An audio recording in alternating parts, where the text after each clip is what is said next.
Tom, ta tom, tom.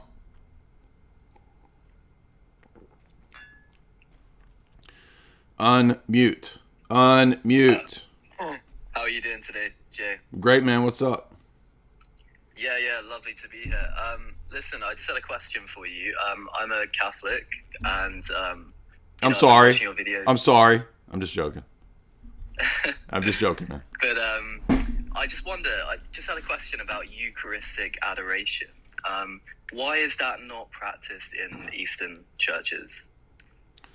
Right, so there is a version of that occurs during the liturgy of the pre-sanctified gifts. But in the Latin church, this arose as a practice that was eventually disconnected from the liturgical celebration of the community.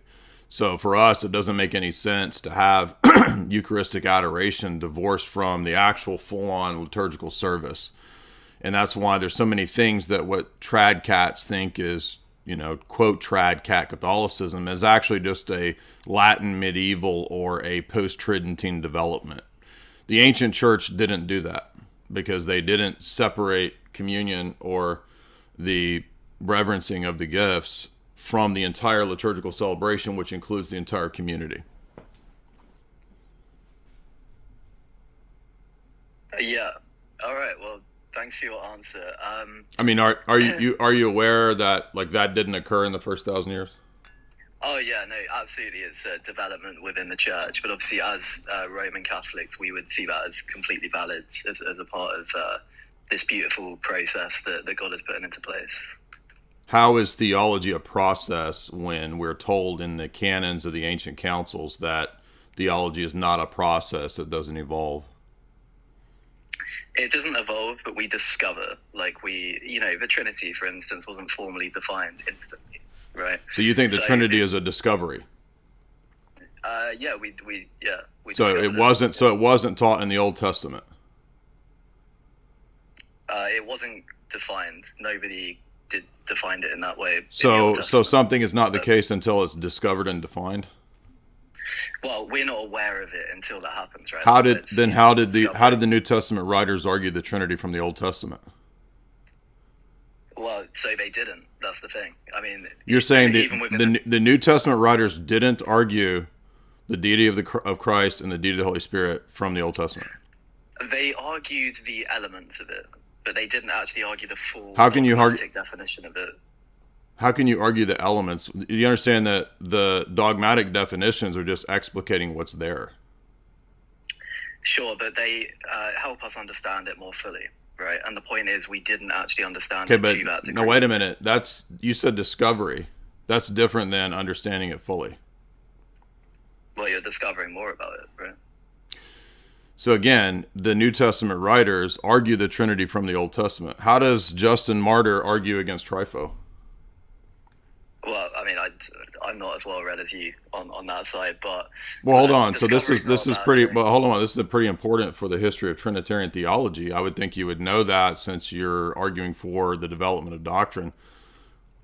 What's the course of argument that Justin Martyr takes with Trifo, the Jew? Well, this is an argument of this is commonality between us. So we both believe that these things actually were revealed to us, through a process.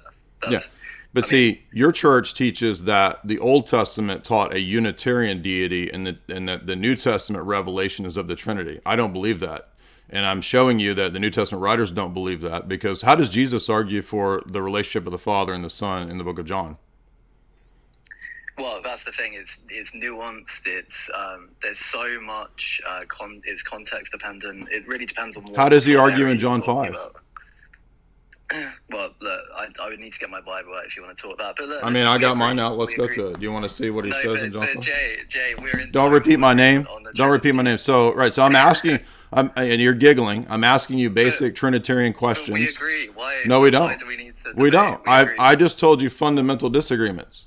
The Old Testament doctrine of the Trinity is why we believe in the Trinity. That's why Jesus refers to the relationship of Moses on the mountain in Exodus. And he says, I'm the one talking to Moses on the mountain in John 5 to the Pharisees. Okay. In John 16:17, he talks at 15, 16, 17, he talks about the Holy Spirit.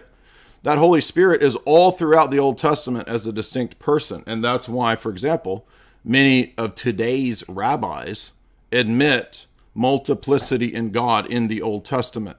The New Testament writers constantly refer to the Old Testament to prove the Trinity.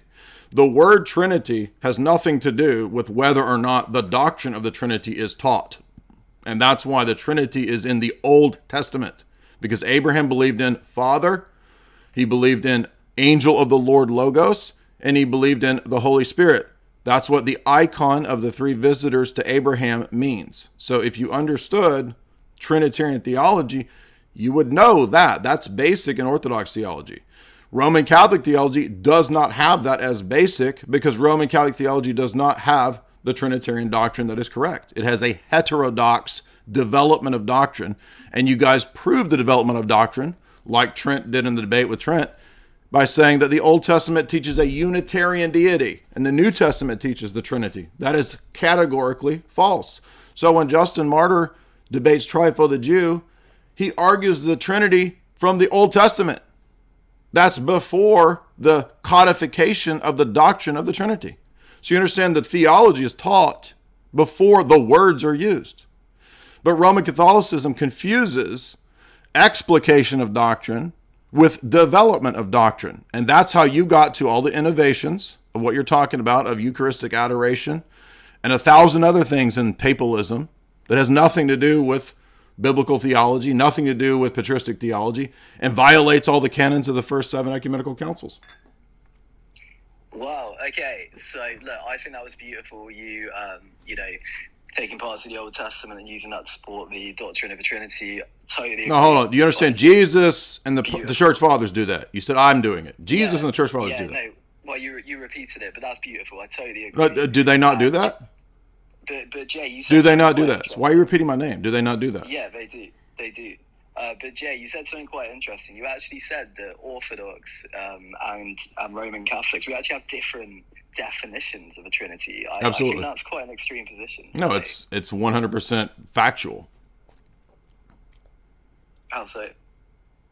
Because there are medieval councils excommunicating one another over the Trinity. So in what way does our definition of the Trinity differ from yours? Well, I just gave you an example that the Old Testament doesn't teach a Unitarian deity. I agree.